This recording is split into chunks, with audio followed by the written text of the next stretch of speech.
அரசு பதவியில் இப்போ தமிழ்நாட்டில் இருக்கணும்னா ஏதோ ஒரு வகையில் விஜய் அவர்களுடன் திரைப்படத்தின் மூலம் தொடர்பு கொண்டிருக்க வேண்டும். அதை வச்சுக்கிட்டு தான் அவர் ஆர்பி உதயகுமார் வந்து அதை எப்படி நீங்கள் வந்து இந்த மாதிரி திரைப்படம் சொல்லிட்டு அடுத்ததாக வந்து நடிகை த்ரிஷா அவர்கள் துணை முதல்வராக வருவார் என்று எதிர்பார்க்கலாமா?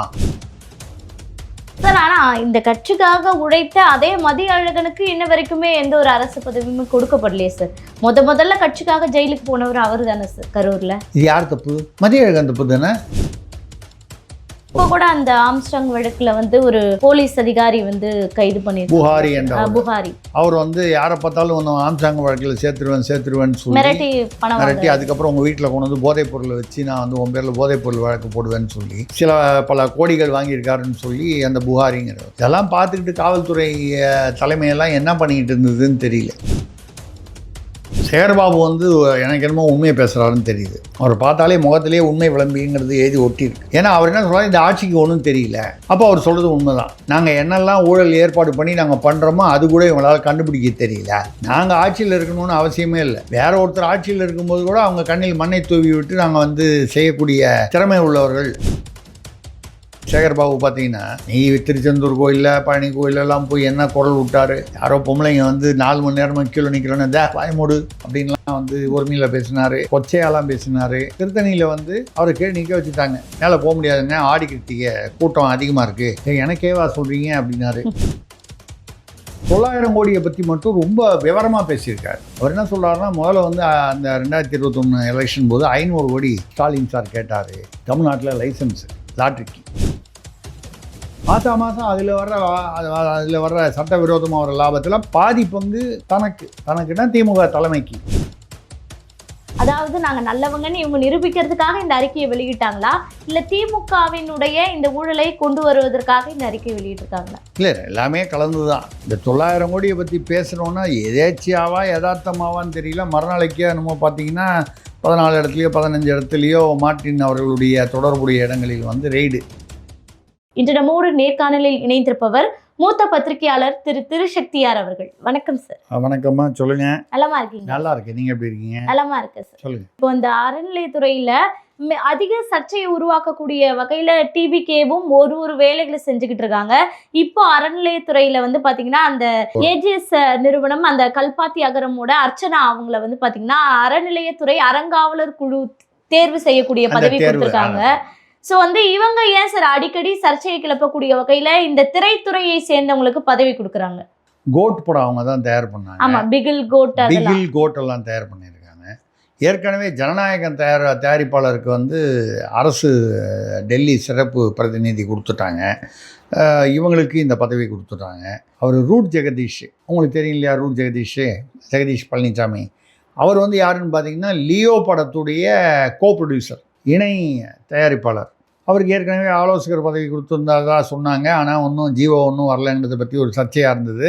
நேற்று பார்த்தீங்கன்னா அவரை தணிக்கைத்துறை ஒரு தணிக்கை தேர்வு குழுவில் ஏதோ ஒரு தலைவராகவோ உறுப்பினராகவோ போட்டிருக்காங்க. அவருக்கு ஒரு பதவி கொடுத்துருக்காங்க. ஆக பார்த்தீங்கன்னா திரைப்படத்தை விஜய் அவர்களோடு திரைப்பட ரூபத்தில் ஏதோ ஒரு வகையில் தொடர்பு இருக்கணும். போக்குவரத்து அமைச்சர் யார்? அந்த கோட்டு படத்தில் வந்து டிராஃபிக் கான்ஸ்டபிளாக நடித்தார் ஒருத்தர், தமிழன் பார்த்திபன். அவர் போக்குவரத்து அமைச்சர். ஸ்ரீநாத் ஒரு அமைச்சர். அருண்ராஜ் இப்போ ஜனநாயகன் படத்தில் வந்து 4 பேர் நடிச்சிருக்காங்க. புஷியானந்த் அவர்கள் நடிச்சிருக்காரு. அவர் அருண்ராஜ் அவர்கள் நடிச்சிருக்காங்களாம். நான் படம் பார்க்கல, தெரியல. இன்னும் 2 பேர் சொல்கிறாங்க. 4 பேர் நடிச்சிருக்காங்க. ஸோ அப்போ வந்து விஜயோடு நடித்தவர்கள், விஜயுடைய தயாரிப்பாளர்கள் இவர் தான். இதை வந்து இன்றைக்கி வந்து ஆர்பி உதயகுமார் அதிமுக அவர் கேட்டிருக்கார். அது விஜயுடைய தயாரிப்பாளர்களோ விஜயோடு திரைப்படத்தில் தொடர்புடையவர்களுக்கு தான் அரசு பதவிகள் முடிவு பண்ணிட்டீங்களா? எனக்கு வந்து எனக்கு இன்னைக்கு காலையில் வந்து செய்தி, ஏதோ தயாரிப்பாளர் கவுன்சில் வாசல் ஒருத்தர் சோகமாக கை வச்சுட்டு உட்கார்ந்தாராம்.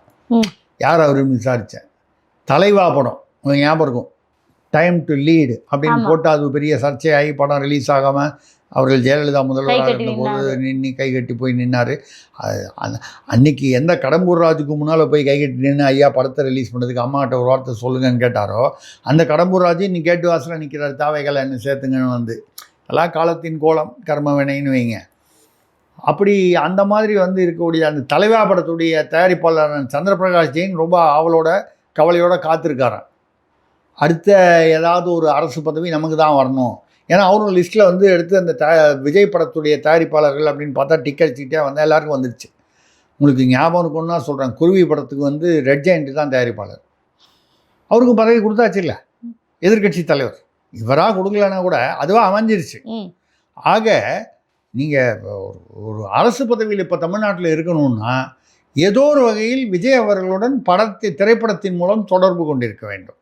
அதை வச்சுக்கிட்டு தான் அவர் ஆர்பி உதயகுமார் வந்து அதை எப்படி நீங்கள் வந்து இந்த மாதிரி திரைப்படம் சொல்லிவிட்டு அடுத்தது நாங்கள் வந்து நடிகை த்ரிஷா அவர்கள் துணை முதல்வராக வருவார் என்று எதிர்பார்க்கலாமா கேட்டிருக்காரு. ஏதோ அவரால் முடிஞ்சது அவர் கேட்டிருக்காரு.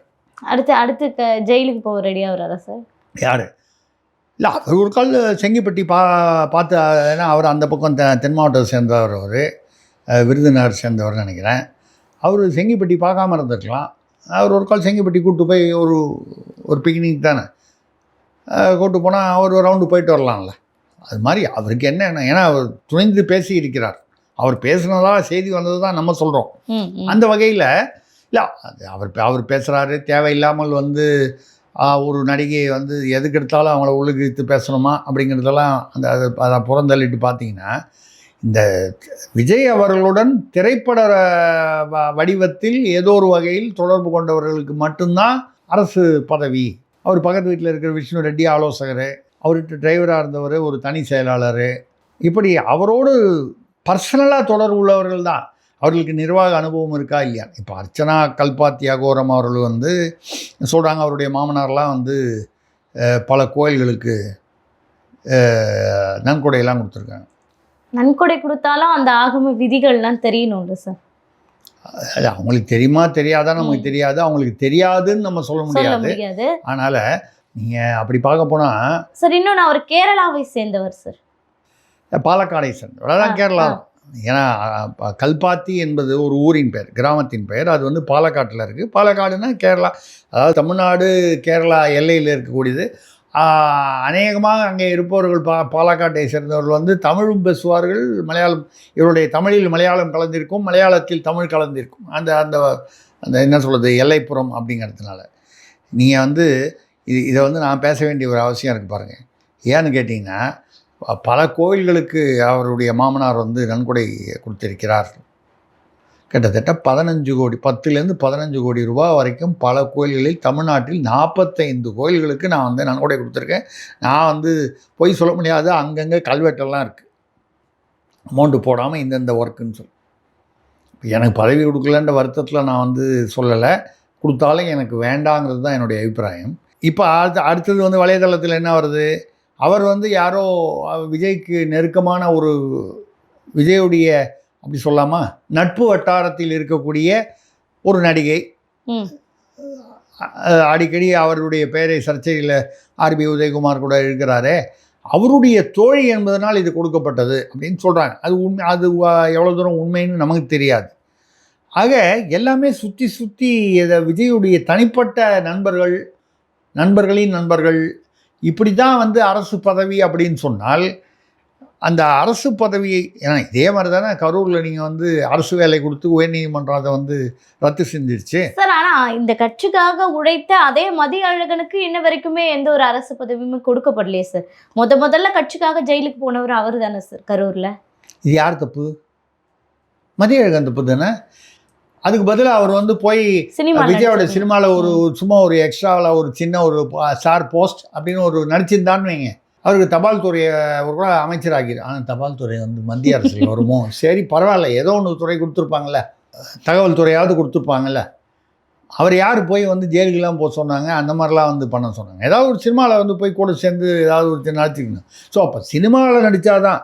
இப்போ இந்த இயக்கத்தில் வந்து இருந்தவங்க உழைச்சவங்க அவங்களுக்குலாம் வந்து முக்கியத்துவம் இல்லை. அப்போ அதனால தான் திரைத்துறையினர் தினமும் படையெடுத்து போய் விஜய் அவர்களை சந்தித்து ஃபோட்டோக்கள்லாம் எடுத்துக்கிறாங்களா சார்? நாளைக்கு ஏதாவது பதவி கிடைக்கலாம். ஆமாம், எல்லாரும் வரிசை போய் வந்து அவரை பார்க்குறாங்களே. இன்னைக்கு ஒரு நடிகை போகிறாங்க, நாளைக்கு ஒரு நடிகை போகிறாங்க, அப்புறம் ஒரு நடிகர் போகிறாரு, மாறி நடிகை நம்ம பொதுவாக சொல்கிறோம். அவங்க போகும்போது அவங்களுக்கு வந்து நமக்கு ஞாபகம் வச்சுப்பார் அப்பப்போ. இது எந்த அளவுக்கு படிச்சுன்னா, சட்டமன்றத்தை நடந்துக்கிட்டு சட்டமன்றத்தில் வந்து விஜய் அவர்கள் அப்படி உள்ள பாதி தூரம் போய் எல்லாரையும் பார்த்து ஒரு வணக்கம் சொல்கிறார். அது ஒரு பண்பாடு, தவறில்லை, நாகரிகம். அது சொல்லிட்டு வரும்போது காங்கிரஸில் உள்ள எம்எல்ஏ 2 பேர், ஒருத்தர் அமைச்சர் விஸ்வநாதன், இன்னொருத்தர் ராஜேஷ்குமார், காங்கிரஸ் தலைவர், தமிழ்நாடு காங்கிரஸில் இருந்தார். அவர் ஆரம்பத்துலேருந்தே தாவேகாவோட கூட்டணி சேரணும்னு முதல்லையே இருந்தவர். அவர் ராஜேஷ்குமாரை அவர் கவனிக்காமல் வந்துடுறார். எல்லாரையும் பார்த்து ஒவ்வொருத்தரும் தனித்தனியாக 234 பேரையும் வணக்கம் போட முடியாது. அதனால் 233 பேரையும் அந்த மாதிரி போடும்போது அவர் குரல் கொடுக்குறார் ராஜேஷ்குமார். உடனே அவரை திரும்பி பார்த்து வணக்கம் போடுறாரு. உங்கள் பார்வை பட்டாலே எங்களுக்கெல்லாம் போதும், பார்வை ஒன்றே போதுமே பாட்டு தான் பாடல அவர் சட்டமன்றத்தில் ராஜேஷ்குமார் அவர்கள். அவருடைய கருணை பார்வை, அருட்பார்வை பட்டாலே போதும் அப்படிங்கிற அளவுக்கு, எந்த அளவுக்கு அந்த ஹீரோயிசத்தை கொண்டு போயிடுறாங்கன்றதுக்காக சொல்கிறேன். நான் அவர் முதல்வருக்கு மரியாதை கொடுப்பதை பற்றி நம்ம சொல்லலை. அந்த மறுபடியும் அந்த கட் அவுட்டுக்கு பால் அபிஷேகம் பண்ணுற அதே மென்டாலிட்டிலேயே நீங்கள் சட்டமன்றத்திலையும் இல்லை அமைச்சரவையிலையும் இருந்தீங்கன்னால் அது எப்படி ஒரு நல்ல ஒரு நிர்வாகத்தை தரும்? இல்லை சார், இப்போ வருங்காலத்தில் பார்த்தீங்கன்னா திரைத்துறையும் அரசு துறையும் இணைந்துரும் அப்படின்ற மாதிரியான ஒரு நிகழ்வா மாறிட்டு இருக்குல்ல. இல்லையா, இப்போ நடிகர் தனுஷ் அவர்கள் முதல்ல கொடியை அனௌன்ஸ் பண்ணாரு, அப்புறம் பிறந்தநாள் கொண்டாடினாரு. இப்போ மாவட்ட ரீதியா பார்த்தீங்கன்னா மாவட்ட ரீதியா இயக்கத்தை பலப்படுத்துவதற்கு வந்துட்டார். அடுத்தது அநேகமாக விஜய்க்கு நேர் எதிரில் தனுஷ் ஒரு இயக்கம், அது இயக்கம் கட்சியாக மாறும்னு எதிர்பார்க்கலாம்.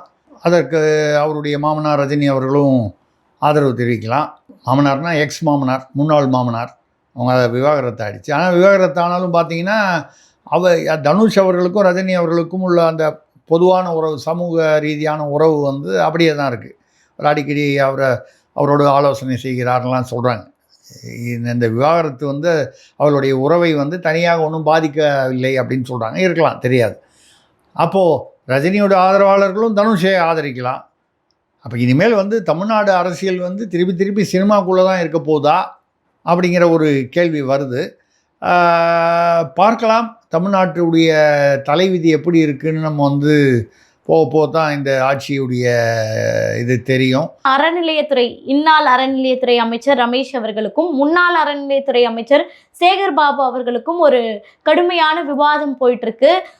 சட்டமன்றம் முடிந்த பிறகு இருவரும் பிரஸ் மீட் கொடுக்குறாங்க. அதுல மோதல்கள் மாதிரி போயிட்டு இருக்கு சார். இவங்க சொல்றாங்க 2021 அந்த மீனாட்சி அம்மன் கோயில்ல ஒரு கேஸ் கொடுக்கப்பட்டது, அது 5 வருஷமா கிடப்புல போட்டதுக்கான காரணம் என்னன்னு இவர் கேட்கிறாரு.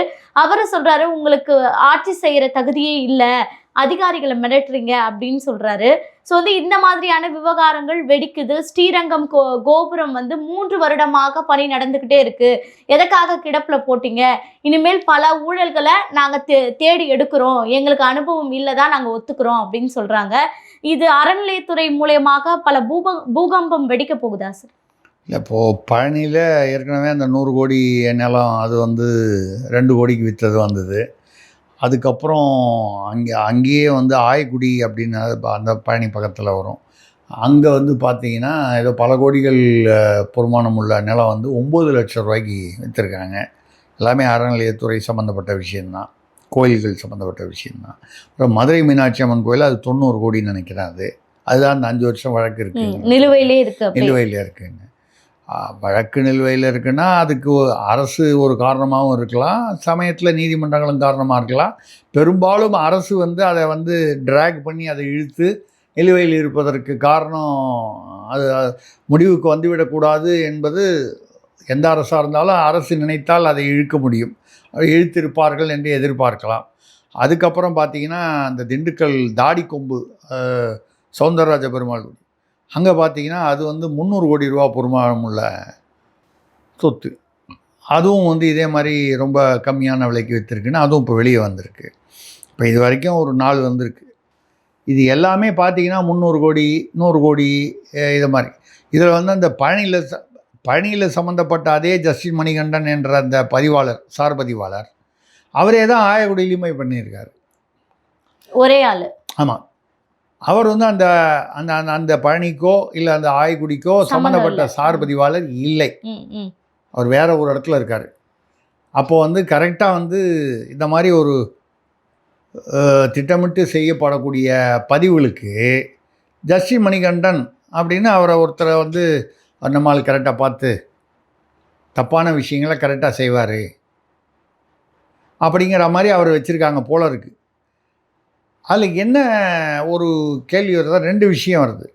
அதில் அந்த விஷயத்தில் மாட்டிக்கொண்ட அவர் அன்வர்தீன் ஒரு வழக்கறிஞர் போலீஸ் காவலில் இருக்கும் பொழுது மாரடைப்பால் இறந்து போனதாக சொல்லப்படுகிறது. அது மாரடைப்பு இல்லை, அவர் போலீஸ் துன்புறுத்தி தான் இறந்திருக்கிறார் என்று அவர் குடும்பம் சொல்லுது. இந்த ஜஸ்டின் மணிகண்டன் ஒரே ஒரு இடத்துல மட்டும் எதேச்சியாக அன்றைக்கி வந்து அதனால தான் அவருக்கு முன்ஜாமீன் கொடுக்குற மாதிரி இருந்துச்சு. அப்புறம் வந்து ரத்து பண்ணாங்க. ஏன்னு கேட்டால் அவர் எங்கெல்லாம் தப்பு நடக்குதோ அங்கெல்லாம் ஜஸ்டின் மணிகண்டன் போய் பதிவு பண்ணியிருக்கிறது தெரியுது. அப்போ இது எதேச்சியாக நடந்தது. அவர் முதல்ல என்ன சொல்லிட்டாரு, முன்னாலேயே பாலச்சந்திரன் ஒருத்தர் வந்து ரெடி பண்ணி வச்சுட்டார் டாக்குமெண்ட்லாம். அந்த ஒரு நாளைக்கு என்ன டெப்டேஷன் போக சொன்னாங்க. போகும்போது நான் அது ஏற்கனவே பண்ணி வச்சுருந்ததை கம்ப்ளீட் பண்ணேன், முடித்தேன், எனக்கு ஒன்றும் தெரியாது அப்படிங்கிற மாதிரி ஒன்று சொன்னார்.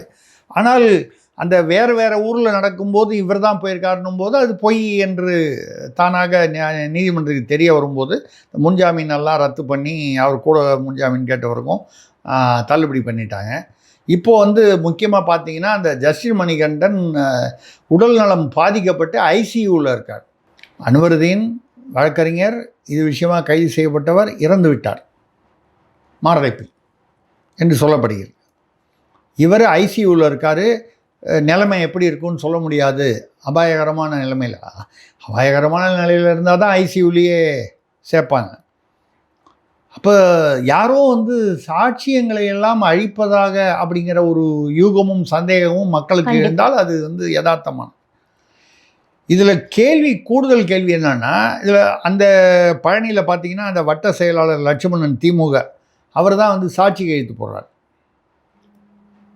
திமுகலேருந்து கையெழுத்து போடுறாரு அப்படின்னாலே அது சரி, ஏதோ திமுக சம்மந்தப்பட்டு இருக்கிறது அப்படின்னு சொல்லி அது நம்ம நினைக்கலாம்.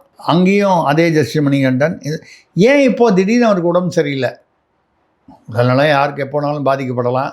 ஒரு எதிர்பாராத ஒரு நிகழ்வு, ஒரு கைது அப்படிங்கும்போது அதனால் கூட இருக்கலாம். ஆனால் எல்லாருக்கும் உடனே ஞாபகம் வரக்கூடியது வந்து ஆம்ஸ்ட்ராங் கொலை வழக்கு. இதே மாதிரி பல விஷயங்கள் நடந்திருக்கு.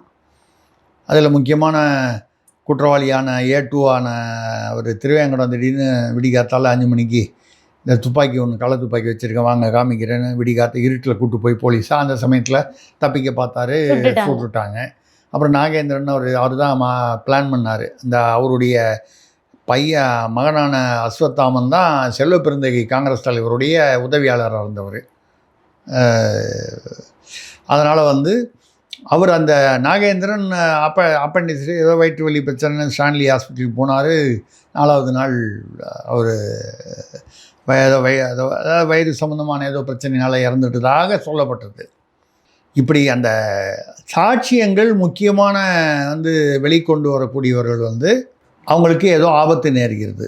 இது எதேச்சியாக நிகழ்கிறதா இல்லை எங்கோ திட்டமிடப்படுகிறதா அப்படின்னு. இப்போ கூட அந்த ஆம்ஸ்ட்ராங் வழக்கில் வந்து ஒரு போலீஸ் அதிகாரி வந்து கைது பண்ணியிருக்காங்க, புகாரி என்ற புகாரி. அவர் வந்து யாரை பார்த்தாலும் வந்து ஆம்ஸ்ட்ராங் வழக்கில் சேர்த்துருவேன்னு சொல்லி மிரட்டி அதுக்கப்புறம் உங்கள் வீட்டில் கொண்டு வந்து போதைப் பொருளை வச்சு நான் வந்து உன் பேரில் போதைப் பொருள் வழக்கு போடுவேன்னு சொல்லி இந்த ஆம்ஸ்ட்ராங் கொலை வழக்கை வச்சே அவர் கிட்டத்தட்ட ஒரு 10-20 பேர்கிட்ட பணம் வசூல் பண்ணியிருக்காரு. 20 லட்சம், 10 லட்சம், 30 லட்சம், பல கோடிகள் வாங்கியிருக்காருன்னு சொல்லி அந்த புகாரிங்கிறவர்.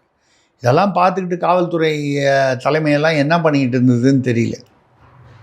ஆம்ஸ்ட்ராங் கொலை வழக்குங்கிறது எவ்வளவு ஒரு சென்சிட்டிவான ஒரு வழக்கு. அந்த வழக்கில் நீங்கள் போடுற ஒரு காவல்துறை ஆய்வாளர் இல்லை அதிகாரி, அந்த அதிகாரி இதை வைத்து பல பேரிடம் மிரட்டி பணம் வாங்குகிறார் என்பது எவ்வளவு பெரிய ஒரு விஷயம். இதை உளவுத்துறை, திமுக அரசாக இருந்தாலும் சரி, அது இப்போவாக இருந்தாலும் சரி. ஏன் இப்போவாக இருந்தாலும் சரின்னு சொல்கிறோன்னா, இந்த பதிவுகள் எப்போ நடந்தது? இந்த பழனி, மீனாட்சி அம்மன் கோயில், ஆயக்குடி, தாடிக்கொம்பு, தாவேக ஆட்சியில் நடந்தது.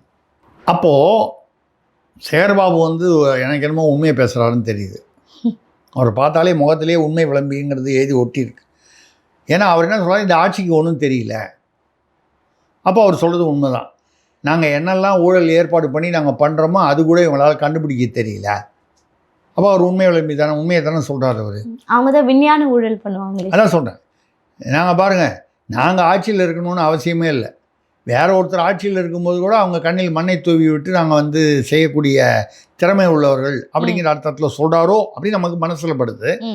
ஆனாலும் வந்து நிச்சயமாக வந்து தார்மீக பொறுப்பு வந்து இந்த அரசுக்கு தான்.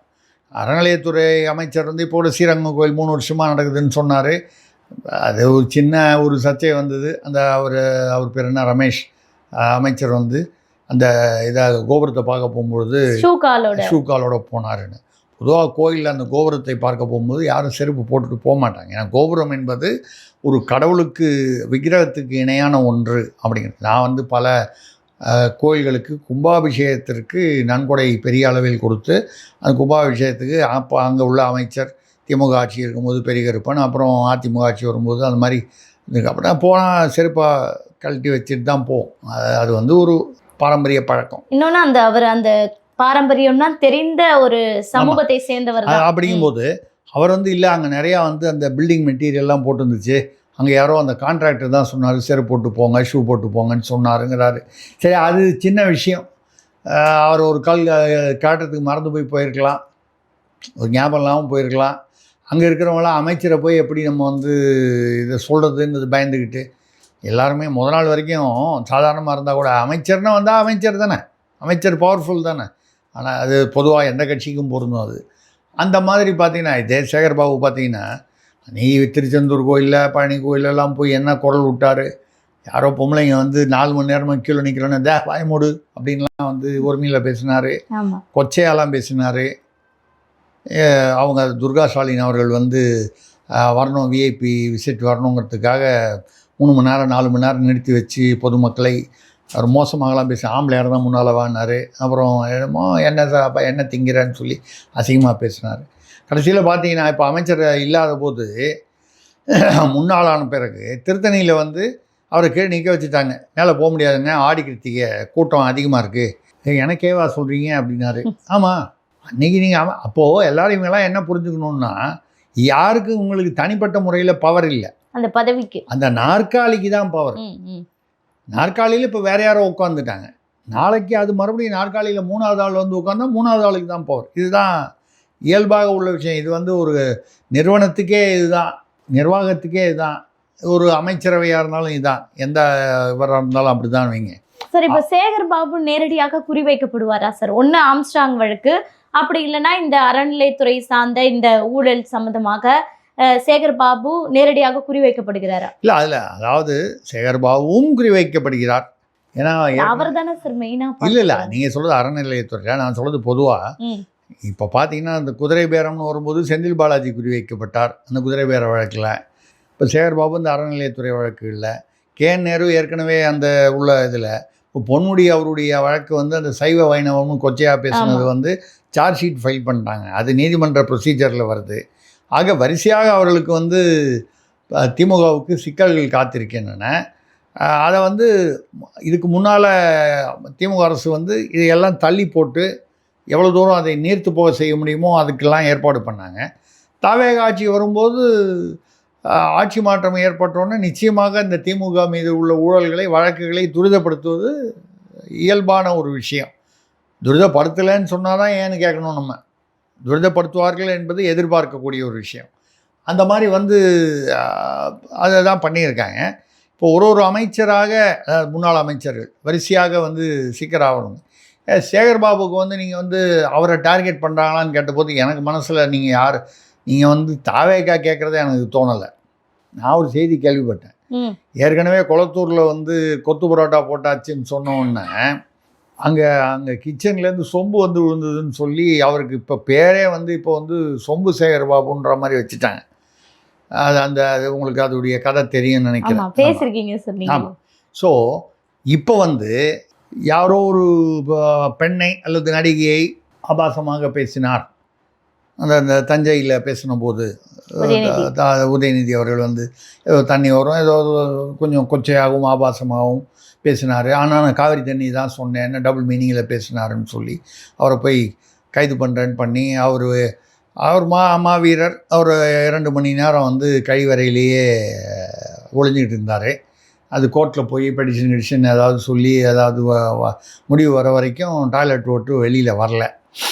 இவங்களாம் வந்து வெளியில் தான் வீரம், மேடையில் தான் வீரம். உள்ளே போனால் டாய்லெட்டில் போய் ஒளிஞ்சிக்கிறது ஒரு எவ்வளோ பெரிய வீரம் பாருங்கள்.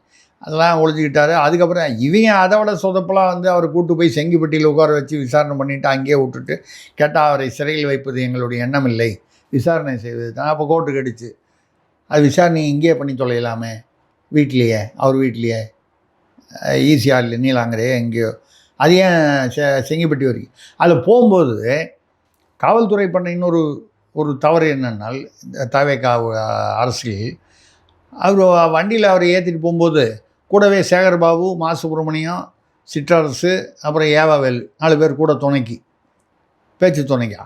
பிக்னிக்காக கூப்பிட்டு போகிறீங்க, பேச்சு துணைக்கு, அப்போ வழியில் வேர்க்கடலை வாங்கி குறைச்சிக்கிட்டு பேசிக்கிட்டு போகலான்னு. அப்படி எல்லா இந்த மாதிரி குற்றம் சாட்டப்பட்டவர்களுக்கும் நாளைக்கு எந்த வழக்கு அரசியல் ரீதியாகவோ இல்லை பொதுவான குற்ற வழக்குகள் அந்த மாதிரி வந்து அளவு பண்ணுவீங்களா அப்படிங்கிற கேள்வியெலாம் எழுது. இப்போ போயிட்டு வந்தவொடனே இப்போ சொம்புக்கு பதில் இப்போ குடம் அப்படின்னு சொல்லி கேள்வி. அடுத்து குடத்துல ஆமாம், அடி விழுந்ததா வெளியான்னு தெரியல. ஏன்னா வீட்டு வாசப்படி சேர்க்க மாட்டாங்க அப்படின்ற அதுதாங்க. அவர் என்ன நினைச்சாரு, அந்த சொம்பு மேட்டரை நம்ம வந்து சரி பண்ணணும், வீட்டுக்குள்ளேயே விட மாட்டேன்றாங்க. இப்போ கூட போய் அவருக்கு நம்ம ஒரு மெய்க்காவலர் மாதிரி போனோம்னா கொஞ்சம் மனசு குளிர்ந்துருவாங்க, மன்னிச்சு விட்ருவாங்க நம்மளன்னு. அவங்க அது அப்படியே வேறு விதமாக பூமராங் ஆகிடுச்சு, மிஸ்ஃபயர் ஆகிடுச்சு. என்னென்னா, ஏங்க கூட எதுக்குங்க துணைக்கு 4 பேர்? இப்போ எல்லோரும் வந்து தாவேகாலேருந்து மற்றவங்களாம் மற்ற கட்சிகள்லாம் என்ன பொதுவான இவங்கெல்லாம் சொல்ல ஆரம்பிச்சிட்டாங்க, பிஜேபி இவங்களாம். அவர் உதயநிதி தனியாக போகிறதுக்கு பயந்துட்டு கூட 4 பேர் போனாங்க. அவர் இந்த வயசுக்கு அவர் வந்து தனியாக போகிறதுக்கு கூட அவருக்கு தைரியம் இல்லை, கூட எதுக்கு இவங்கெல்லாம் போனாங்க. அது மட்டும் இல்லாமல் இங்கே வந்து பார்த்திங்கன்னா காலையிலேருந்து 7:30 மணிக்கு ஒரு 50-100 பேர் திமுககாரங்க வந்து போராட்டம் பண்ணாங்க, காவல்துறையை எதிர்த்து கைது பண்ணக்கூடாதுன்னு சொல்லி. அவங்களாம் 2 பஸ் வச்சு கொண்டு போய் விட்டாங்க. அதுக்கப்புறம் இங்கே ஒன்றும் சத்தமே இல்லை. அதுக்கப்புறம் அங்கங்கே எங்கேயோ சில இடங்களில் வந்து கொஞ்சம் தர்ணா பண்ணாங்க, பதிலுக்கு தாவேகா தர்ணா பண்ணாங்க. ஒன்றும் பெரிய அளவில் ஒன்றும் அப்படியே தமிழ்நாடே பற்றி இருந்ததாலாம் ஒன்றும் நடக்கலை. அப்போ என்னென்னா, நீங்கள் வந்து வண்டியில் ஏறி போனதுக்கு பதிலாக சென்னையில் ஒரு மிகப்பெரிய ஒரு ஒரு போராட்டம், ஆயிரக்கணக்கான மக்களை கூட்டி, திமுகவின் வலிமை என்ன, 1949 தொடங்கின கட்சி, 1967க்கு அப்புறமா அதிலேருந்து ஆட்சிக்கு மாறி மாறி வந்து கொண்டிருக்கும் கட்சி, 6 முறை கடந்த முறை வரை 6 முறை ஆட்சியில் அமர்ந்த கட்சி. நம்ம வந்து வலிமையை காமிக்கணும்னா எங்கே காமிக்கணும்? முதல்ல சென்னையில் தான் காமிக்கணும். அந்த சென்னையில் கடைசியில் வந்து அவங்க 4 பேர் அங்கே போயிட்டாங்க, இங்கே ஒரு 50-100 பேர் இருந்தாங்க, பஸ்ஸில் ஏற்றி அமைச்சிட்டாங்க. இங்கே ஒன்றும் சென்னை காலியாக இருந்தது. அப்போது திமுகனா அவ்வளோதான். அதில் வேறு வந்து நிறைய பேர் என்ன சொல்லிட்டாங்க வலைதளத்தில், இதெல்லாம் முதல்வர் விஜய் வந்து இந்த மாதிரி இது வந்து வலுவில்லாத வழக்கு, பலவீனமான வழக்குன்னு மூத்த வழக்கறிஞர்கள் தெரிஞ்சும் கைது பண்ணார். ஏன்னா ஒரு டெஸ்ட் பண்ணி பார்க்குறதுக்கு, தமிழ்நாடே திரண்டு எழும், கொதித்து எழும் அப்படின்னு சொல்கிறதெல்லாம் எவ்வளோ தூரம் அப்படிங்கிறத ஒரு ஃபீலர் விட்டு பார்க்கறதுக்கு தான். இது வந்து எதுக்குன்னா, அடுத்து பல அமைச்சர்கள் உதயநிதி உட்பட வேறு வழக்குகளில் வந்து கைது பண்ணும்போது எப்படி இருக்கும்னு டெஸ்ட் பண்ணுறதுக்காக தான் சொன்னாங்க. எது உண்மைன்னு நமக்கு தெரியாது. இப்போ என்னென்னா, நீங்கள் வந்து சேகர்பாபுவை டார்கெட் பண்ணான்னா தாவேக்காலேருந்து ஒரு பக்கம் டார்கெட் பண்ணால் கூட அவர் தப்பிச்சுடுவார் போல இருக்குது. ஏன்னா அதுக்கு நீதிமன்றம் போய் ஒரு தடை வாங்கலாம். சொம்புக்கு பதிலாக குடமோ தவளையோ வந்து விழுந்துச்சுன்னு வச்சுங்க, அதுக்கு போய் நீதிமன்றத்துலலாம் தடை யாரும் தரமாட்டாங்க, கேட்கவும் முடியாது, அசிங்கம். ஸோ அவர் சேகர்பாபு நிலைமை வந்து ரொம்ப மோசமாக தான் இருக்குது. விஜயபாஸ்கர் அவர்களுக்கு 2 பொறுப்பு கொடுத்துருக்காங்க. மாவட்ட செயலாளர், ஒன்று வந்து அமைப்பு செயலாளர் போட்டு அது மாதிரி. அவருக்கும் இன்னொரு கரூர் விஜயபாஸ்கரும் தான் கொடுத்துருக்காங்க. கரூர்ல மதியழகன் செய்யாத தியாகத்தை விடவா இவர் செஞ்சுட்டாரு. இப்போ அவரு கீழே மதியழகன் வேலை பார்க்கணும் அப்படின்னும் போது டிவிகேவை சேர்ந்தவர்கள் ஏமாற்றப்படுகிறார்கள் இல்லை சார், இந்த டிவிக்கு அரசாங்கத்தாலேயே. நீங்கள் அதெல்லாம் விட்டுறணும். அறிஞர் அண்ணா சொன்னதை ஞாபகம் வச்சுக்கணும். மாற்றான் தோட்டத்து மல்லிகை தான் மணக்கும் சொன்னாரா இல்லையா? அவர் எதை நினச்சி சொன்னார் நமக்கு தெரியல, அரசியல் ரீதியாக தான் சொல்லியிருக்காரு, நம்ம எடுத்துப்போம். ஆனாலும் வந்து பார்த்தீங்கன்னா, அப்போ மாற்றான் தோட்டத்து மல்லிகை தான் இங்கே மணக்குது. எங்கே? தாவேகாவிலும். ஏன் வந்து தாவேகாவிலும்னு சொல்கிறேன்னா, நீங்கள் அங்கே திமுகவில் பார்த்தீங்கன்னா அந்த ஓஹோன்னு வந்து செந்தில் பாலாஜி எடுத்துங்க, சேகர்பாபு எடுத்துங்க, ராஜகண்ணப்பன் எடுத்துங்க, KKSSR எடுத்துங்க, ஏவாவேல் எடுத்துங்க, அவர் பேர் என்ன, முத்துசாமி எடுத்துங்க. மிகவும் வந்து தலைமைக்கு ஸ்டாலின் அவர்களுக்கு நம்பிக்கைக்கு பாத்திரமானவர்கள் யாருன்னா அதிமுகவிலிருந்து மாறி வந்தவர்கள் தான். ஏற்கனவே உள்ள KN நேரு, துரைமுருகன் போன்றவர்களை விட அவங்களுக்கு பவர் அதிகம். ஸோ மாற்றான் தோட்டத்து மல்லிகை மணக்கம் அங்கேயும் ஒர்க் அவுட் ஆச்சு, இப்போ இங்கேயும் ஒர்க் அவுட் ஆகுது. அங்கேருந்து வந்தவங்களுக்கு தான் வந்து அதிகமான. அதனால தானே இப்போ வந்து CV சண்முகம் வந்து ஆல்மோஸ்ட் கிட்டத்தட்ட வந்துட்டா மாதிரி இருக்கார். இவர் வேலுமணி அவர்களும் அவங்க இப்போ நாங்கள் வந்து இப்போ இது சசிகலா அவர்கள் இவங்களை ஒரு பேர் டிடிவியை வந்து சேர்க்கணும் மூத்தவர்களை தோற்றதுக்கான காரணத்தை வெளியிட்டிருக்காரு சார் அவரு. தன்னிச்சையாக வந்து அவர் செயல்படுறாரு எடப்பாடி. இப்படி செயல்பட்டால் சரியாக வராது சார். ஆனால் குற்றச்சாட்டுகள் சரியாதானே சார் இருக்கு. இது ஏதோ புதுசாக அவங்க வந்து இப்போ தான் சொல்கிறாங்க. இது எப்போலேருந்தோ தானே நடந்துகிட்டு இருக்கு. அண்ணாமலைக்கும் எடப்பாடிக்கும் அந்த ஈகோ கிளாஷ் வந்ததுனால தானே 2024 பாராளுமன்ற தேர்தலையே வந்து கூட்டணி இல்லாமல் போச்சு. அப்படி கூட்டணி ஏற்பட்டிருந்தால் அந்த அவ்வளவு சீட்டும் 39 சீட்டும் திமுக பக்கம் போயிருக்காது இல்லை. இவங்க பாதி எடுத்திருக்கலாம். ஏதோ ஒரு 20 சீட்டாவது 19 சீட்டு ஏதோ ஒன்று எடுத்திருக்கலாமா இல்லையா? அது வந்து கெட்டது காரணம் இல்லை. யார் மீது அதிக தவறுனோ நம்ம உள்ளே போல. ஆனால் எடப்பாடி அவர்கள் பிடிவாதமாக இருந்தார் என்பது அப்போலேருந்தே தெரியும். அதுக்கப்புறம் தொடர்ந்து வந்து அதே பிடிவாதத்துடன் இருந்ததுனால தானே உங்களுக்கு அண்ணாமலை விலகி போனார். ஒன்று நடந்தது. இந்த வேலுமணி இவர்கள் இந்த பக்கம் ஆதரவு தாவேகாவுக்கு ஆதரவுன்னு போனாங்க. நிறைய பேர் விட்டுட்டு போனாங்க. இப்போவும் வந்து எடப்பாடி எல்லாரும் போயிட்டு வேறு யாருமே இல்லைன்னா கூட அவர் மட்டும் தனியாக கூட வந்து கட்சி கொடியை வச்சுட்டு நிற்பார் போல இருக்கே. அந்த அளவுக்கு அவர் வந்து பிடிவாதமாக இருந்தால் அது எப்படி? நம்ம வந்து அதனால் சசிகலா அவர்களை சேர்த்து கொண்டாலோ டிடிவி அவர்களை சேர்த்து கொண்டாலோ உடனே ஆட்சிக்கு வரும் அளவுக்கு அதிமுக பலப்பட்டு விடும் என்று நம்ம நம்பலை. ஆனால் ஒரு பலவீனமாக இருக்கிற கட்சி வந்து சில இடங்களை விட்டு கொடுத்து போனால் தான் கொஞ்சமாவது சமாளிக்க முடியும், நிலைமையை சமாளிக்க முடியும். சார் ஆனால் ஆதவ அர்ஜுனா சொல்கிறார்ல சார், அதான் ஜெயலலிதா ஆட்சி தான் இப்போ நடக்குது அப்படின்னு. அப்போ அதிமுகவே இல்லை அப்படின்றத தான் சார் அவர் குறி வச்சு பேசுறாரு. இல்லைங்க, எனக்கு என்ன புரியலன்னா விஜயோட ஆட்சின்னு யாரும் சொல்லலை. இதை ஒன்று ஜெயலலிதா ஆட்சின்னு சொல்கிறாங்க, இல்லை அண்ணாதுரையுடைய மாட்டாந்தோட்டத்து மல்லிகைன்னு. ஆக மாறி மாறி வந்து இல்லைன்னா வந்து பெரியாருடைய கொள்கைன்னு சொல்லி, பெரியாருடைய கொள்கை எல்லாரும் தான் திமுக அதிமுக எல்லாரும் அதை கொண்டாடுறாங்க, தாவேகாவும் கொண்டாடுறாங்க, அண்ணாதுரையே எல்லாரும் கொண்டாடுறாங்க, ஜெயலலிதாவை எல்லாரும் கொண்டாடுறாங்க.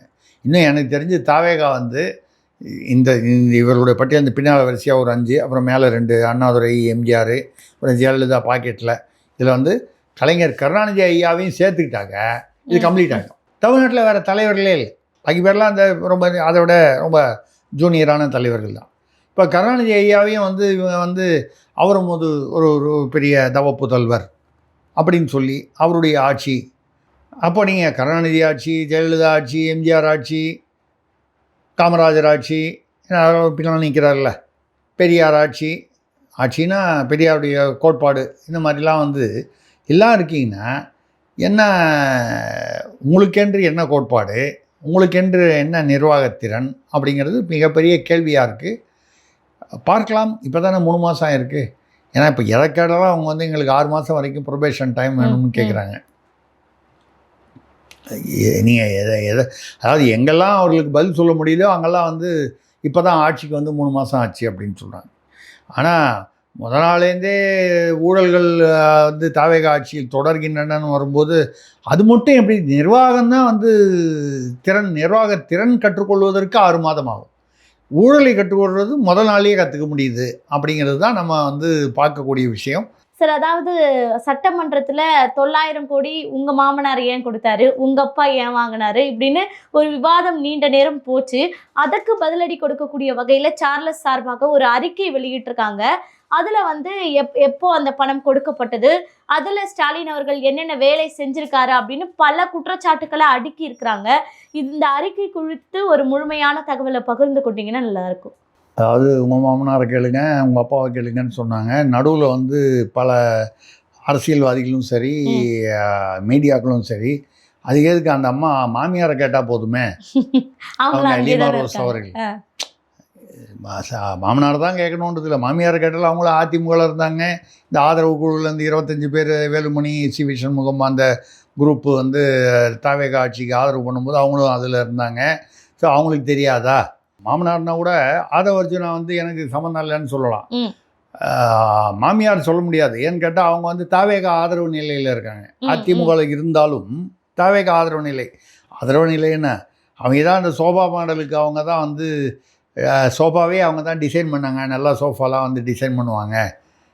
நல்ல ஒரு ஃபேஷன் டிசைனர் அவங்க அப்படிங்கிற மாதிரி தான் பேச்சு அடிபட்டது. ஆமா சார். ஆமாம். ஸோ இது ஒரு பக்கம் இருக்க.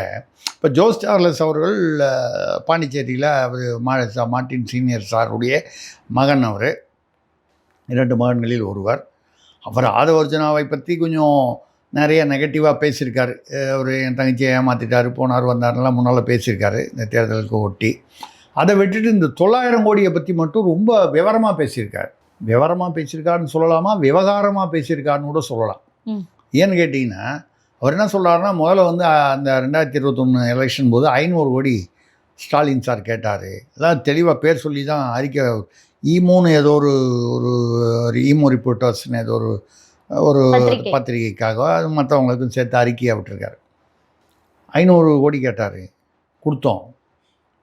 தமிழ்நாட்டில் லைசன்ஸு லாட்ரிக்கு அது வரைக்கும் ஜெயலலிதா அவர்கள் இருக்கும் பொழுது தமிழ்நாட்டில் வந்து லாட்ரி சீட்டை தடை பண்ணிட்டாங்க. பொதுமக்கள் பாமர மக்கள் பாதிக்கப்படுறாங்க. அப்போ அந்த இதை வச்சுக்கிட்டு அதை இப்போ அதை தடையை எடுத்துகிட்டு லைசன்ஸ் கொடுக்கணுன்றதுக்காக 500 கோடி வாங்கினார். அதில் தான் பிரசாந்த் கிஷோருக்கு பணம் கொடுத்தாரு. அப்போ பிரசாந்த் கிஷோருக்கு 380 கோடி கொடுத்ததா ஒரு பேச்சு உண்டு. பிரசாந்த் கிஷோரே பல இடங்களில் வந்து நான் 100-150 கோடி கீழே யார்ட்டையுமே வாங்குறது இல்லை ஆலோசனைகள்லாம் சொல்லிட்டு இருக்காரு. அப்போ அந்த 300 350 380 ஏதோ ஆக அந்த அமௌண்ட்டு இந்த 500லேருந்து தான். அப்புறம் லைசன்ஸ் போய் கேட்டபோது இன்னொரு 400 கொடுத்தா தான் கொடுப்பேன் அப்படின்ட்டாரு. அப்போ இவங்க வந்து 900 கோடி கொடுத்தா எங்களுக்கு கட்டுப்படி ஆகாது, லாட்ரி சீட்டு விற்று வர்ற லாபத்தில் கட்டுப்படி ஆகாது. இதெல்லாம் ஜோஸ் சார்லஸ் சொல்லுது.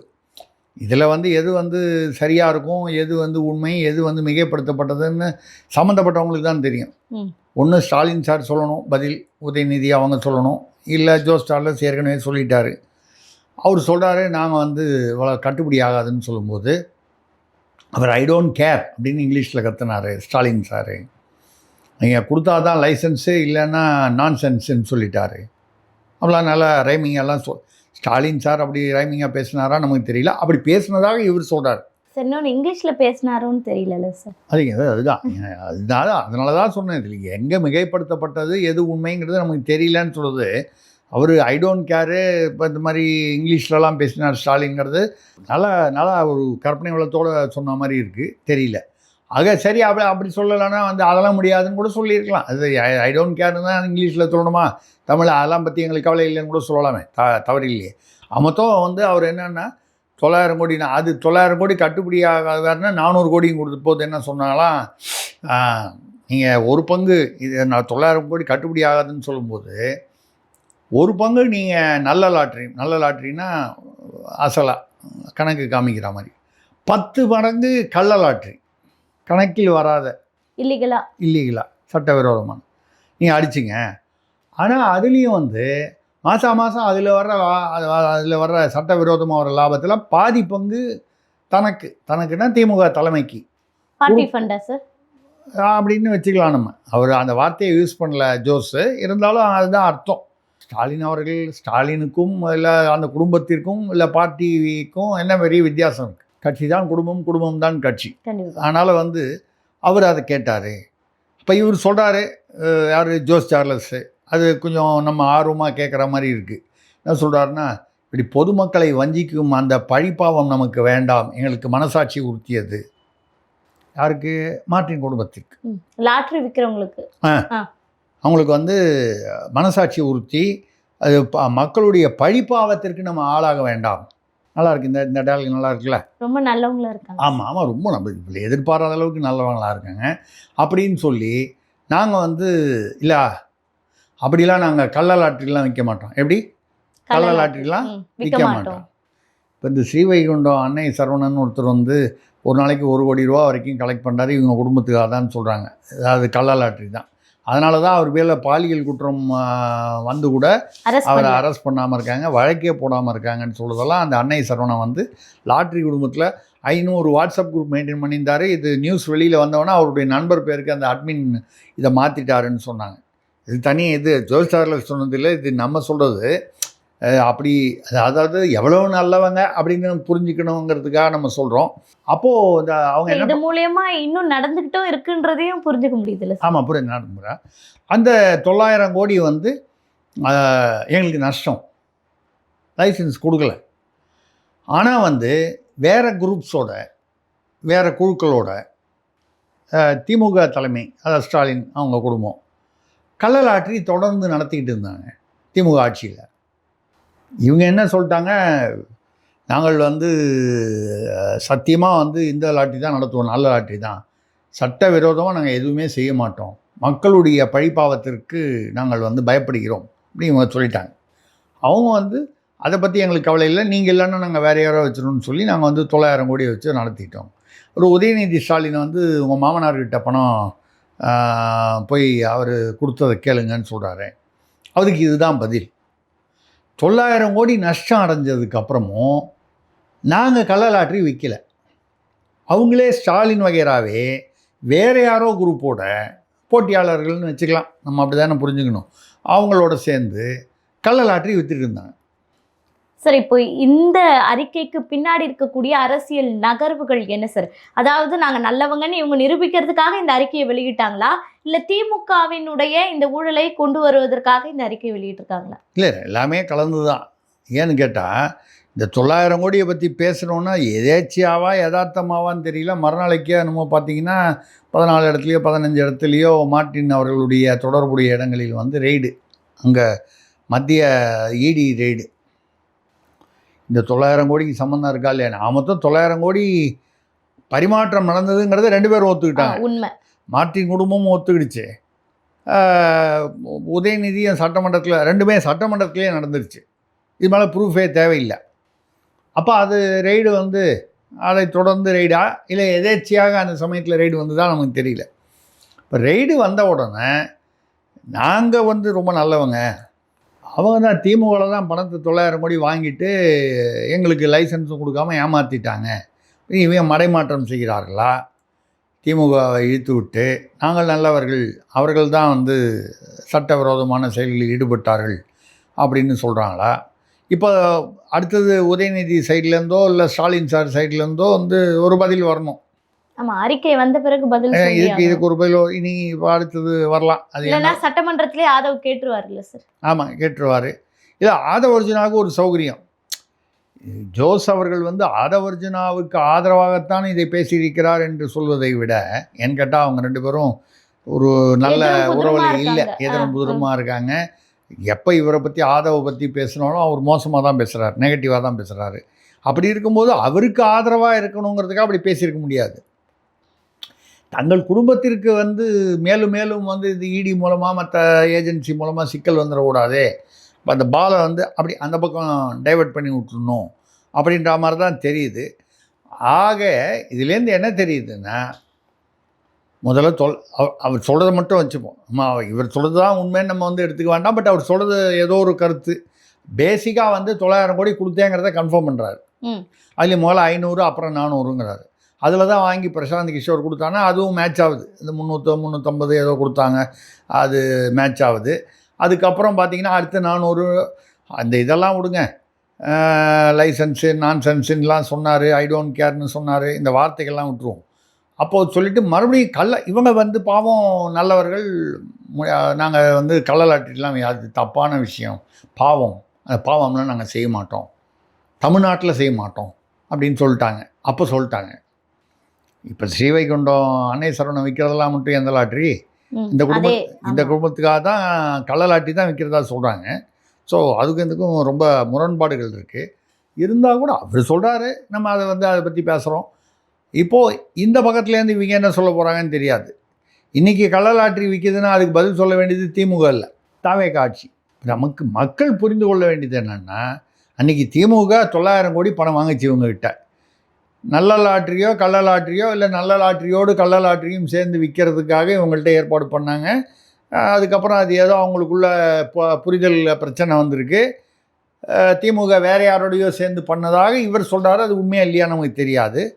ஆக இப்படி 900 கோடிங்கிறது ஒரு சாதாரணமாக வாங்கி கொண்டு கள்ள லாட்ரி நடத்துவது தமிழ்நாட்டில் ஒரு பழக்கம் இருந்திருக்கிறது, நடந்திருக்கிறது. இல்லை யார் பக்கம் ரைட்டு யார் பக்கம் அதிக ரைட்டு தப்புன்றதை விட்டுட்டு பார்த்தீங்கன்னா ஒன்று. ரெண்டாவது இன்றைக்கி நடந்துகிட்டு இருக்கு ஸ்ரீவைகுண்டம், நம்ம உதாரணம் வச்சு சொல்கிறோம்.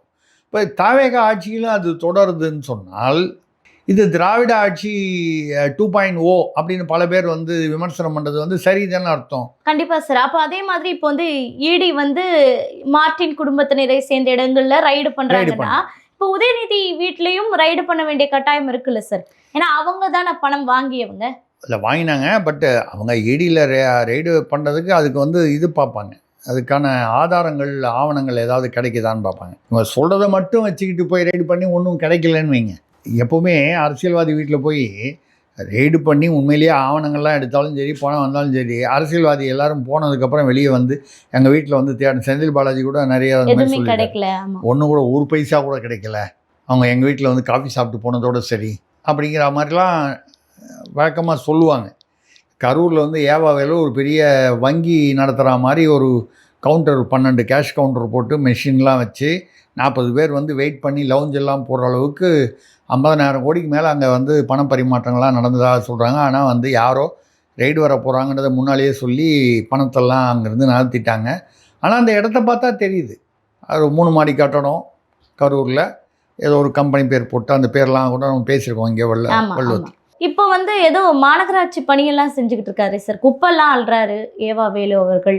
அவர் சிங்கப்பூரில் அந்த ஈரலுக்கான ஏதோ ஒரு அறுவை சிகிச்சையெல்லாம் செஞ்சுட்டு வந்து இப்போ வந்து குப்பை அள்ளுறாரு அப்படின்னா ஏதாவது இருக்கா சார் பின்னணி அரசியல்?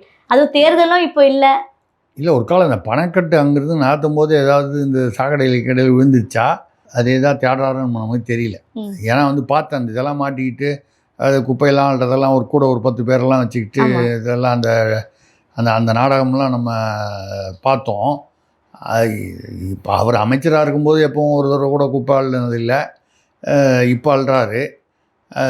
ரெண்டாவது நமக்கு என்ன சந்தேகம் வருதுனால், இவர் ஒரு வங்கி அளவுக்கு நடத்திய ஒரு வங்கி மாதிரி ஒரு இணையாக ஒரு வங்கிக்கு இணையாக வந்து ஒரு இது நடத்தியிருந்தார். அங்கே அது வேறு அந்த தேர்தல் நிற்கிறவங்களுக்கெல்லாம் வட்டிக்கு பணம் கொடுத்தாரு, அதில் அதிமுககாரங்களுக்கும் கொடுத்தாரு.